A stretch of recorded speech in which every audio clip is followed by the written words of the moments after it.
Hey guys, it's Danny. Now, a few weeks ago, I shared a recipe for cauliflower bagels, and you all seemed to really enjoy that video. So I thought it would be fun to experiment with another cauliflower-based recipe, which is why today I am showing you a cauliflower grilled cheese. Now, essentially, we're gonna use the cauliflower to make the bread, and then we'll turn it into a grilled cheese sandwich.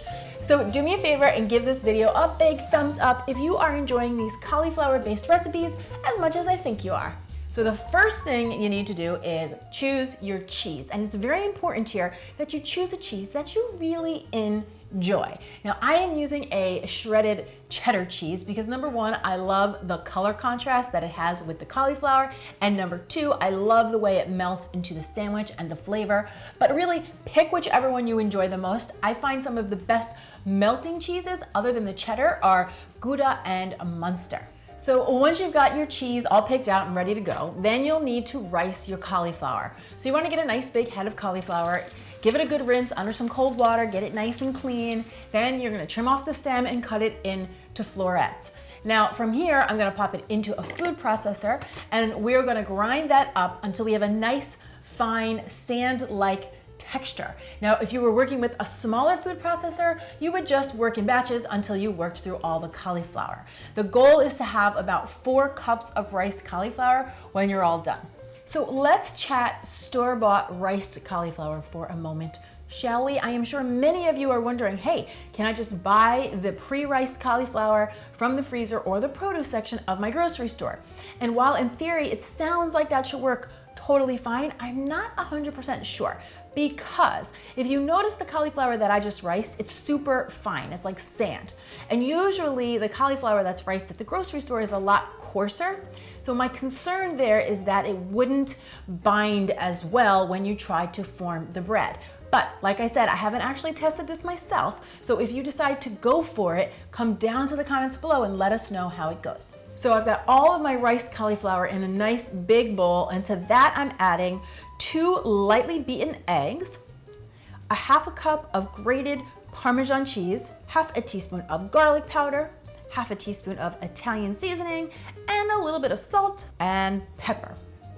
Gently mix that all together, making sure that all the ingredients are combined, and you'll see that it kind of comes together and forms a dough. And I use that term loosely. So we're gonna bring this over to the stove and grill up our sandwiches. Now, in most of the recipes I saw for the cauliflower grilled cheese, people made like really big grilled cheese sandwiches, but I find that the dough is very delicate and it's a lot easier to work with when you keep the sandwiches a little bit smaller and a little bit thinner. So what I've got here is a medium-sized nonstick pan. I'm gonna have that heating over a medium-low heat. You don't want the heat to be too high because while we want the outside of the sandwich to get nice and brown, we need the inside to cook and we don't want the outside to burn in the meantime. And then you need to grease up your pan. You could do this with cooking spray, coconut oil. I am using a little bit of pastured butter.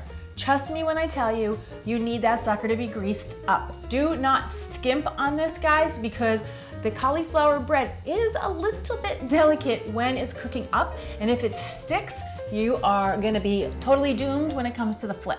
Now, for each piece of bread that I'm forming, I scoop up a 1/4 cup of the cauliflower dough, and then I just free form it into a patty in my hand, and I gently squeeze each one just to get off any excess water. If there's any water that can drip off, go ahead and let it drip off because this, again, helps for the bread to bind. Gently pop that in the pan, make 1 more for 2 slices of bread, and then I set my timer for 5 minutes and use a spatula to free form these into little squares so they look like little pieces of bread. Now these are gonna cook in the pan for 5 minutes. The bottom's gonna get nice and brown. The cauliflower in the middle is gonna steam up and cook through, and then they're gonna be ready for the flip. Now, note to self. This is not a project of perfectionism, my friends. The dough is delicate and it might crack and you might have a few crumbles when you try to flip, but don't use that as a reason to stop or think that it's not gonna work. I'll show you what I mean. After 5 minutes, you're gonna get a nice big flexible spatula and you're gonna get under that piece of cauliflower bread like a boss. You're gonna get under there knowing that it's gonna flip over successfully. So it's like firmly but gently, under and flip. and then you're gonna repeat. Under and flip. Now, if either pieces crumbled or cracked like mine did here, don't worry about it. Just kind of reform it with your spatula, send it a little love, and know that your sandwich is gonna work out anyway. Set your timer for another 3 minutes, and once it's browned up on the other side, we're ready to add our cheese. So put a nice heaping pile of cheese right in the middle. I have about an ounce of cheese here.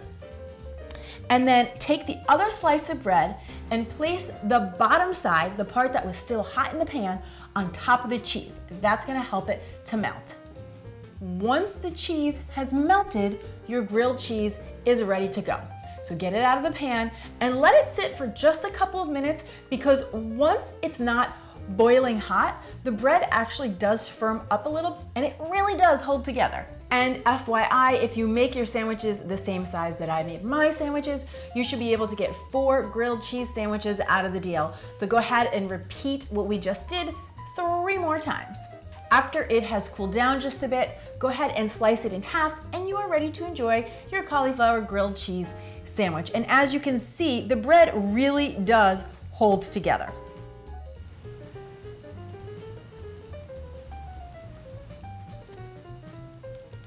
And definitely not a traditional grilled cheese sandwich, but very delicious. From the bread, I'm getting all of the flavors that we added, so the Italian seasoning and the garlic with a little bit of salt, and then that delicious cheddar cheese in the middle. In my personal opinion, if you want to have some fun in the kitchen, definitely a recipe worth experimenting with. And one last tip for you guys, because I had tested these a few times, I stored the leftover in an airtight container right in my fridge, and I found that rather surprisingly, they are also quite delicious cold right out of the refrigerator. So just a little FYI. If you haven't already, make sure that you subscribe, like, and share this video with anyone else you know who's trying to keep things healthy and yummy. And when you give this recipe a try, be sure to snap a picture and tag me on Instagram and on Facebook so I can see all the deliciousness that you're cooking up in your very own kitchens. Thank you guys so much for watching. I'm Dani Spies. I'll see you back here next time with some more clean and deliciousness. Cheers. Hey guys, it's Dani, and whoop, 3, 2. Hey guys, it's Dani. Now, so I thought it would be fun to let's just take that from the top. 1, 2, 3.